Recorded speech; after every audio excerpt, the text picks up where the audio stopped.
Au sommaire de ce journal, la cérémonie de remise de diplôme de 100 imams qui viennent de boucler une formation de 2 ans au Maroc. Il constitue la première cohorte de la récente convention entre le Mali et le Maroc. La cérémonie de remise est parrainée par le président de la transition et a été présidée par le premier ministre chef du gouvernement. On en parle dans le début de cette édition. Dans la rétrospective 2024, nous allons parler aujourd'hui de Malikoura biométrique. C'est un système informatique souverain de gestion des données du recensement administratif à vocation d'état civil. Cette infrastructure numérique a été construite par 13 experts maliens issus d'un comité technique de haut niveau mis en place par le ministre de l'administration territoriale et de la décentralisation. Voilà pour les titres. Très heureux de vous retrouver. Bonjour et bienvenue aux informations. Je vous exhorte à être des modèles, des repères et des références pour les acteurs de toute la communauté musulmane.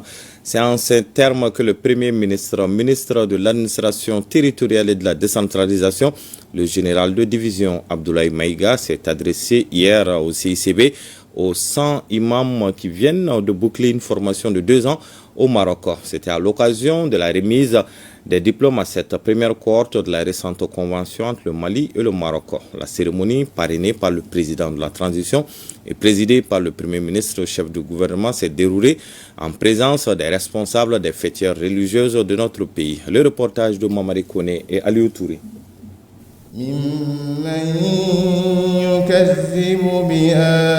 C'est par la lecture du Saint-Coran que le temps est donné pour cette cérémonie de remise des diplômes à 100 imams qui viennent de boucler une formation de 2 ans à l'Institut Roi Mohamed VI pour la formation des imams. Le Mali et le Maroc posent ainsi un jalon supplémentaire dans le renforcement des relations dans le cadre de la lutte contre le terrorisme et l'extrémisme religieux. Je suis très heureux d'assister à cette cérémonie qui exprime sincèrement la profondeur des relations entre la République du Mali et le Royaume du Maroc et que je souhaite que ces relations se profondra d'une manière qui répondra aux ambitions des deux peuples. Au nom des imams formés, Yaya Sissé a promis d'être le porte-étendard d'un islam modéré pour promouvoir la paix et la réconciliation nationale dans notre pays. Ceci en conformité avec l'enseignement qu'ils ont reçu au Maroc et qui du reste est en phase avec les valeurs fondatrices de l'islam, une religion de paix et de tolérance. Cette cérémonie marque une étape cruciale dans le renforcement de nos institutions religieuses et dans la consolidation de l'unité nationale. Nous, bénéficiaires de cette formation, prenons l'engagement solennel d'être des ambassadeurs de paix, de prôner un islam modéré et d'œuvrer inlassablement pour le bien-être de notre société. En plus de cette formation en théologie, dira le ministre des Affaires religieuses, du culte et des coutumes, les imams ont également reçu une formation professionnelle dans plusieurs domaines. Ce n'est pas seulement une étude à l'imamant, mais c'est une étude aussi à la formation professionnelle. Non seulement ils font les froids, ils font la mécanique, ils font la menuiserie, ils font d'autres choses en dehors de ce qu'on appelle les études islamiques. Cette cérémonie marque l'aboutissement de la formation d'une centaine d'imams. Ceci constitue la première cohorte sur les 300 prévues dans le cadre d'une convention entre le Mali et le Royaume du Maroc. La Convention pour la formation des imams, initiative et volonté personnelle de son Excellence le général d'armée Assimi Goïta, président de la transition, chef de l'État, est un témoignage éloquent de l'engagement des plus hautes autorités de notre pays à œuvrer pour le bien-être social de la population. Je vous exhorte à pérenniser et à élargir le champ de cette coopération à l'échange d'expériences en matière d'enseignement et de transmission du message pacifique en islam. À cet effet, la capitalisation et la préservation de nos valeurs sociétales, séculaires de tolérance, d'acceptation de l'autre, sont la boussole de notre action. La coexistence pacifique entre toutes les confessions est un acquis malien à préserver. Aucun Malien n'est stigmatisé à cause de son appartenance religieuse. Le chef du gouvernement a invité les imams à diffuser les messages de sensibilisation de la déclaration de la Confédération des États du Sahel sur les défis sécuritaires du moment. Il les a aussi salués pour les résultats errants obtenus avant de leur exprimer ses attentes. Actualité et contexte sécuritaire oblige, et les défis de l'heure également. La déclaration du Collège des chefs d'État de l'Alliance des États du Sahel, AES, déclaration du 22 décembre 2024, dans laquelle les chefs d'État appellent, je cite, les populations de l'AES à redoubler de vigilance, à dénoncer systématiquement tout fait suspect aux forces de sécurité et à rejeter les propos d'enrôlement au sein des groupes terroristes, viennent à propos ce matin. À l'endroit des imams ayant reçu leur diplôme, bien entendu, c'est la fin d'une formation, c'est également le début d'une nouvelle mission et nous comptons sur toute la communauté religieuse, musulmane en particulier, pour atteindre cet objectif qui nous a été assigné par les chefs d'État de l'AES.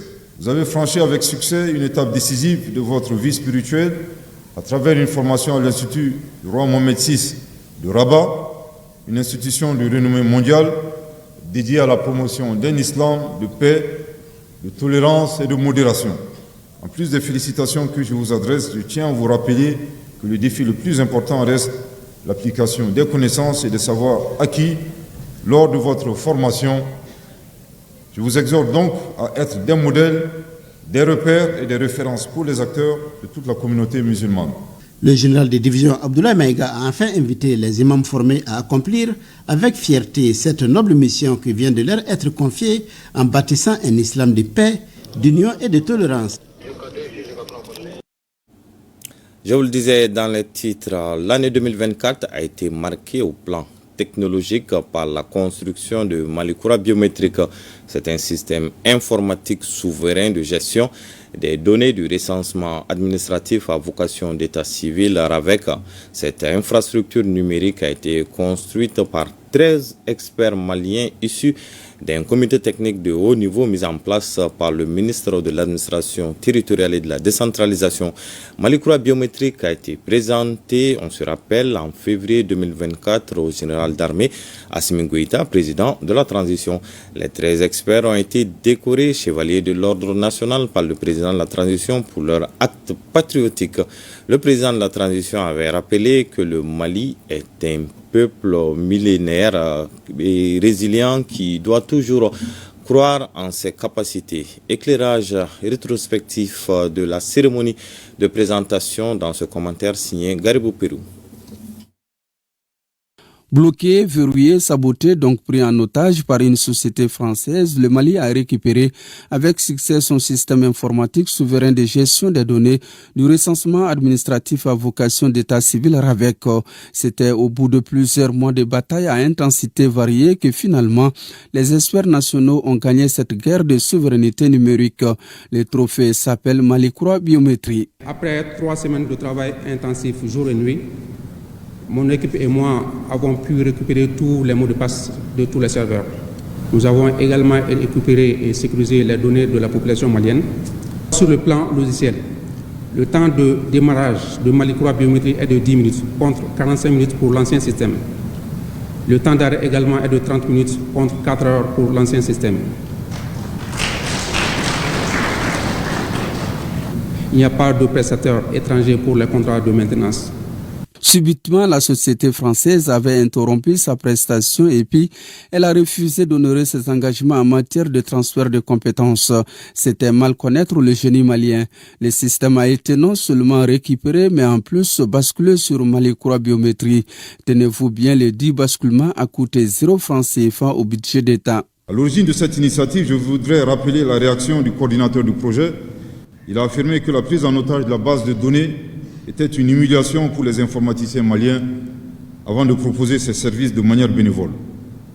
Excellence, Monsieur le Président de la Transition, chef de l'État, Mesdames et Messieurs, à l'issue des travaux, une nouvelle application dénommée Malikoura Biométrie, soumise à votre approbation, a été conçue de manière autonome par des ingénieurs maliens entre le 2 octobre 2023 et le 16 décembre 2023. En plus de l'action bénévole des experts maliens qui ont accepté, par patriotisme, de travailler gratuitement, le basculement vers le nouveau système n'a eu aucune incidence budgétaire. Il est d'autant plus important de relever ces faits que l'offre la moins onéreuse pour mettre fin à cette prise d'otage qui nous a été proposée et pour laquelle Le ministère de l'économie et des finances a été saisi, s'élevait à environ 6 milliards de francs CFA pour un délai d'exécution de 6 mois, avec le risque de créer une nouvelle dépendance. Mais à ces patriotes, je voudrais les remercier en votre nom, qui ont pu économiser et faire économiser 6 milliards de francs CFA à notre pays. L'affront proprement lavé, les noms des experts sont désormais sur la liste des patriotes. Tous les 13 ont été décorés hors caméra, chevaliers de l'ordre national, par le président de la transition. Conformément à vos orientations, Excellence Monsieur le Président de la transition, chef de l'État et surtout votre sage conseil, je cite, « Si tu veux quelque chose de grand, fais ce que tu n'as jamais fait ». Fin de citation. Les dangers désormais écartés, le système est contrôlé exclusivement par les nationaux.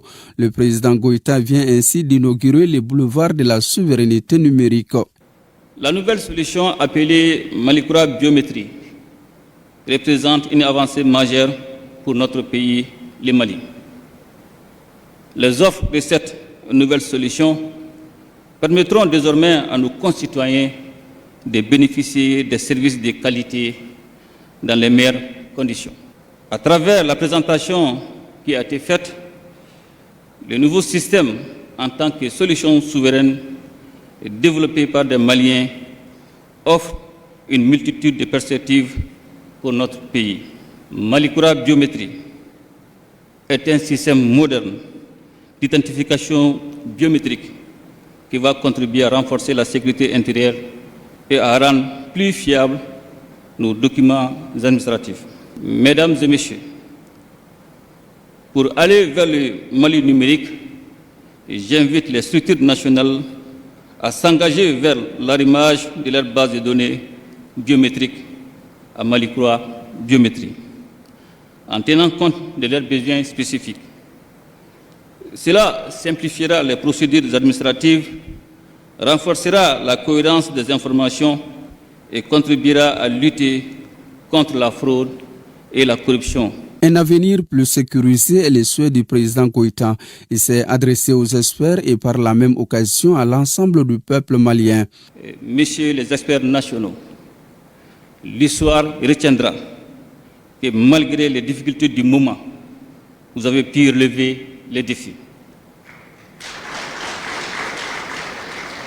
En effet, il est important de rappeler que nous sommes un peuple millénaire et résilient qui doit toujours croire en ses capacités. Nous avons ici, une fois de plus, la preuve que le Mali regorge des talents, des génies auxquels nous devons faire confiance. Dans le contexte de la mondialisation, la souveraineté numérique est cruciale. Si l'année écoulée a permis de récupérer les données du recensement administratif à vocation d'état civil, il faut s'attendre à d'autres prouesses en 2025, surtout qu'elle est décrétée année de culture. C'est une invite à la jeunesse qui doit épouser les valeurs culturelles, expression de notre souveraineté nationale. 4e édition du Forum des acteurs humanitaires du Mali, une édition qui se veut un cadre de réflexion et de partage entre les humanitaires du Mali, du Niger et du Burkina Faso sur la situation humanitaire extrêmement fragile au Sahel. L'objectif de ce forum est de contribuer à la recherche de solutions conjointes et durables pour assister les populations victimes du terrorisme et des catastrophes naturelles. Le compte rendu de Alousine Touré. Le Mali et le Sahel sont confrontés à une crise humanitaire sans précédent. Celle-ci mérite une réponse collectivement bien pensée. C'est à cet exercice que s'adonnent les humanitaires maliens qui ont souhaité bénéficier de l'apport de leurs homologues du Niger et du Burkina Faso confrontés aux mêmes réalités. Dans le Sahel et au Mali, l'action humanitaire ne se limite pas à une réponse ponctuelle aux urgences.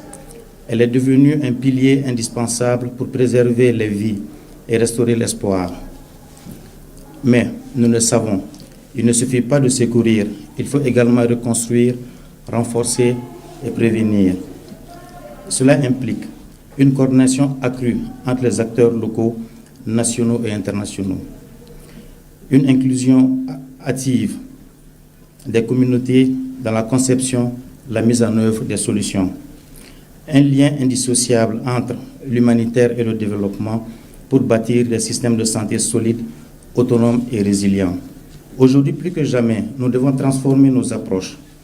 Il ne s'agit plus seulement de répondre à une crise, mais d'accompagner les populations dans la reconstruction de leurs moyens de subsistance, leur bien-être et leur dignité.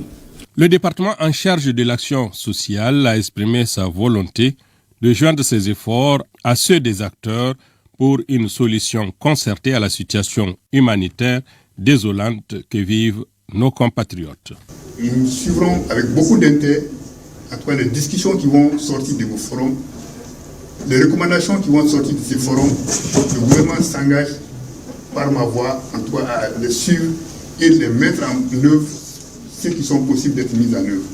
Donc c'est pour vous dire que, au nom de Madame le ministre de la Santé et du Développement social, et au nom de tous les acteurs humanitaires nationaux, je voudrais ici exprimer notre sentiment de gratitude par rapport au Forum des acteurs humanitaires. Les conclusions et recommandations issues de ce forum aideront à améliorer sensiblement la situation humanitaire au Mali et dans la sous-région du Sahel. La délégation régionale de la Chambre de commerce et d'industrie de Koulikoro renforce les capacités des opérateurs économiques de Nara, Kangaba, Djouila, Banamba et de Koulikoro sur les rôles et les missions des services techniques des impôts et du commerce de la région. Les droits et devoirs des commerçants vis-à-vis de l'État étaient aussi au menu de ces échanges, nous dit Ousmane Kouita. Le président de la délégation régionale de la Chambre de commerce et d'industrie de Koulikoro, soucieux de l'intérêt et de l'avenir des commerçants de la 2e région, a initié cette rencontre d'échange entre les opérateurs économiques de la région et les responsables des services techniques des impôts, du commerce, de la consommation et de la concurrence de Koulikoro. Objectif, créer un climat de confiance entre les services techniques et les opérateurs économiques du Koulikoro et en même temps les amener à jouer pleinement leur rôle. Ces trois structures, on doit aller ensemble. La DNCC, le centre des impôts et la chambre de commerce. On se complète. Donc il y a des informations que les commerçants ignorent par rapport au paiement des impôts. C'est pour cela qu'on a décidé de leur faire un atelier afin d'informer les commerçants pour qu'ils puissent connaître leurs droits par rapport aux impôts et puis par rapport à la DNCC. Les responsables de ces trois structures ont, durant 3 heures de temps, exposé les différentes missions et rôles assignés à leur service. Des questions et réponses relatives au type d'impôts et d'amendements ont surtout attiré les participants. Des réponses apportées à ces questions ont permis aux participants de cerner leurs rôles et responsabilités en matière de commerce. Au profit de ces échanges, on a compris beaucoup de choses, on a partagé des expériences avec eux et cette journée a été profitable vraiment pour notre direction. Tous les opérateurs économiques ont leur place au niveau des impôts. Chacun contribue par rapport à ses capacités et vraiment ils sont vraiment les bienvenus. Et nous avons un bon moment de partage, de partenaires entre nous. Et je sais qu'après cette rencontre, les gens, les commerçants et ceux qui sont dans ce domaine vont vraiment venir vers les impôts et vont contribuer. Les trois structures indissociables du commerce vont désormais siffler dans la même trompette pour le bonheur des commerçants et les consommateurs en 2e région. Notons que les délégations de Nara, de Kangaba, de Djouila, de Banamba et de Koulikoro ont pris part à cette rencontre de la CECIM de Koulikoro. Restons à Koulikoro pour parler cette fois-ci de l'atelier de restitution des résultats de la campagne de riposte contre la poliomyélite. La campagne a enregistré une couverture de 109,61%. Ces résultats ont été présentés par le programme élargi de vaccination. Les précisions avec Atoumassari. Cet atelier vise à faire la restitution des résultats de la campagne de riposte contre la poliomyélite qui s'est déroulée dans la région de Koulikoro du 22 au 25 novembre 2024. Au total, c'est 1 326 560 enfants de 0 à 5 ans qui ont été vaccinés avec le vaccin NVPO2. Donc chaque fois qu'il y a des cas, donc au niveau national, il y a une riposte qui est organisée pour vacciner tous les enfants. Les enfants de 0 à 59 mois. Donc pour ce passage, la région a pu atteindre une couverture de 110%. Donc ce qui est vraiment salutaire. Au niveau national, le niveau d'immunisation des populations cibles est faible et chute d'année en année pour les enfants complètement vaccinés contre la poliomyélite, soit 96% en 2021, 95% en 2022 et 94% en 2023. Tout cela a été rendu possible grâce à l'appui des partenaires techniques et financiers, notamment l'UNICEF. Je lance un appel à tous les acteurs, à tous les niveaux, pour renforcer les stratégies de lutte, notamment la vaccination de routine, la surveillance des maladies à déclaration obligatoire, la participation pleine et massive des communautés aux activités de vaccination supplémentaires. C'est le lieu aussi de saluer les progrès réalisés par le Mali dans l'éradication de la polio. À ce jour, le pays comptabilise au total 24 cas, dont 6 cas pour surveillance environnementale et 18 cas issus des PFA. 2 de 2022, 15 en 2023 et 1 en 2024. Tous ces cas ont été couverts par les 2 passages de campagne de vaccination avec le NVPO2 au cours de l'année 2023. Le partenaire technique et financier a félicité les équipes des districts sanitaires pour le respect de la recevabilité liée à l'utilisation du vaccin NVPO2 qui, sur 28 390 flacons déployés sur le terrain, aucun manquant n'a été enregistré. Atelier toujours cette fois à 100, l'Union nationale des travailleurs du Mali sensibilise ses militants pour une transition vers la formalisation. En clair, il s'agit d'amener les travailleurs du secteur informel à adhérer à l'assurance volontaire, ce qui leur permettra d'avoir accès à l'AMO et à la pension de retraite. De 100, la correspondance de Drissa Kouni. Au Mali, l'assurance volontaire a été mise en application en 2005. Malgré les avancées notoires enregistrées, beaucoup reste à faire, surtout dans le secteur informel. L'UNTM, soucieuse du bien-être des travailleurs du dit secteur, a organisé cet atelier à 100. Objectif, sensibiliser ces militants du secteur privé sur les bienfaits de l'INPS. Nous avons vu que après tant d'années de service, ces gens souffrent beaucoup une fois qu'il atteint l'âge de la retraite. C'est ce qui fait que nous avons proposé cette idée vraiment d'adhérer à l'INPS pour qu'une fois à la retraite, ils puissent vraiment être indépendants jusqu'à un certain niveau. L'étape de 100 concerne les membres du syndicat national de l'industrie du bâtiment, bois et matériaux de construction du Mali, Sinibabcom. Pour l'atteinte des objectifs, l'UNTM a fait appel au service de l'INPS. Quand on dit qu'on doit faire 15 années de cotisation pour bénéficier de la pension normale, cela sous-entend qu'on doit adhérer à l'assurance volontaire à 45 ans. Sinon, on peut adhérer aussi au-delà. Mais quand tu adhères au-delà de 45 ans, tu n'auras pas le même droit comme celui qui a fait les 15 ans de cotisation. Il y a 5 catégories dans l'assurance volontaire. Et ces différentes catégories aussi dépendent du salaire que l'indépendant va se donner. Ça va de 1 franc à 150 000, de 150 000 à 450 000, de 450 000 à 750 000, de 750 000 à 1 500 000 et de 1 500 000 au-delà. Aujourd'hui, nous avons su que nous pouvons nous inscrire à l'INPS. Nous demandons à tous les travailleurs du privé d'y adhérer pour bénéficier en plus de la retraite des services de l'AMO. Merci à l'UNTM. Le bien-être des Maliens étant le leitmotiv de la gouvernance des plus hautes autorités, d'où l'élargissement de la protection sociale à toutes les couches socio-professionnelles. La nuit du citoyen, une initiative du ministère en charge de l'instruction civique et de la construction citoyenne. Cette nuit a pour objectif de récompenser tous ceux qui se sont distingués par leurs actions de citoyenneté dans leurs localités respectives. Et aujourd'hui, on va voir les personnalités primées dans la région de Kaï et Tombouctou avec Kabadjara et Yeya Tandina. Organisée par le ministère de la Jeunesse, des Sports chargé de l'instruction civique et de la construction citoyenne, cette première édition de la Nuit du citoyen dans la Cité des Rails vise à magnifier, célébrer, promouvoir et valoriser la citoyenneté chez les jeunes sous toutes ses formes en mettant en lumière des personnes qui se sont distinguées par leur engagement civique, entrepreneurial et leur contribution à l'amélioration significative du cadre de vie de leur communauté. Ils sont 4 jeunes entrepreneurs qui ont été récompensés suite à leurs actions posées au niveau de la région en général et de la cité des rails en particulier. Je vais juste dire à mes amis jeunes de travailler, de croire en eux-mêmes.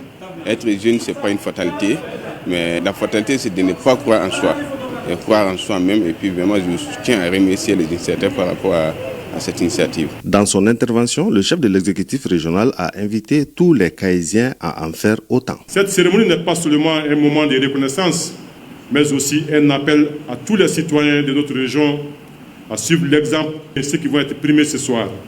Leur engagement doit nous inspirer et nous rappeler que chaque geste, aussi petit soit-il, peut avoir un impact considérable sur notre société. Ensemble, nous avons le pouvoir de transformer notre région et notre pays.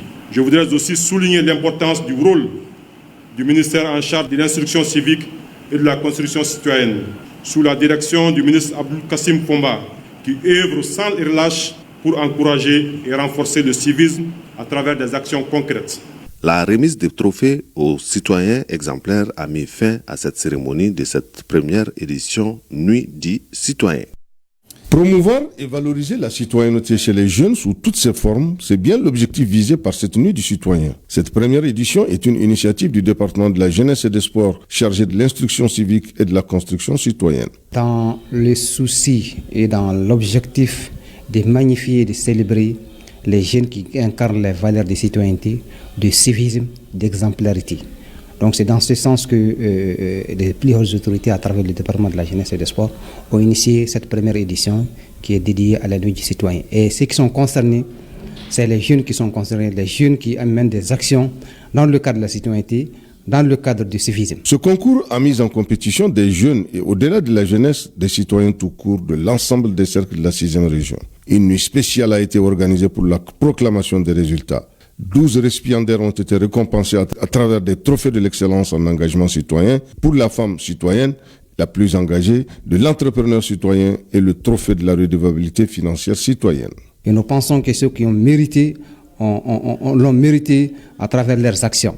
Et nous les encourageons, nous les félicitons et dire aux autres qui n'ont pas eu la chance, en tout cas, d'être classés cette fois-ci, qu'il y a les éditions futures. Chers récipiendaires, la Nuit du citoyen étant un événement qui se donne comme objectif de célébrer et de promouvoir une citoyenneté exemplaire en rendant hommage aux individus qui incarnent des valeurs fondamentales.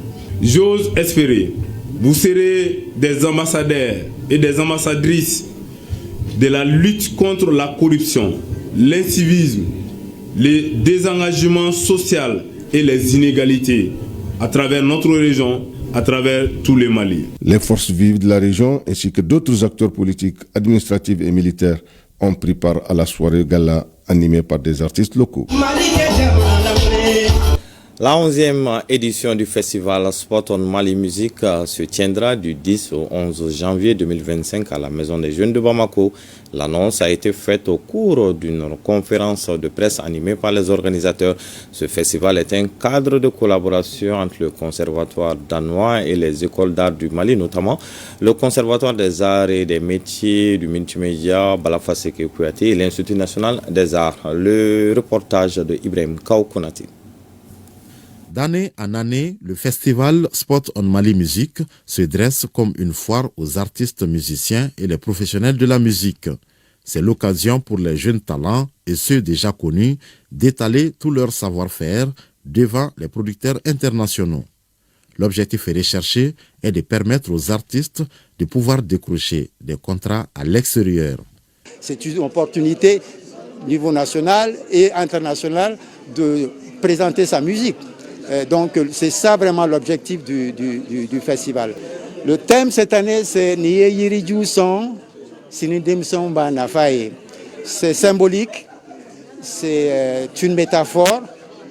Notre pays vit des moments difficiles et donc ça appelle à l'unification et aussi que nous soyons tous concernés par le futur de nos enfants et les petits-enfants. Ce festival a un impact positif sur les artistes en herbe.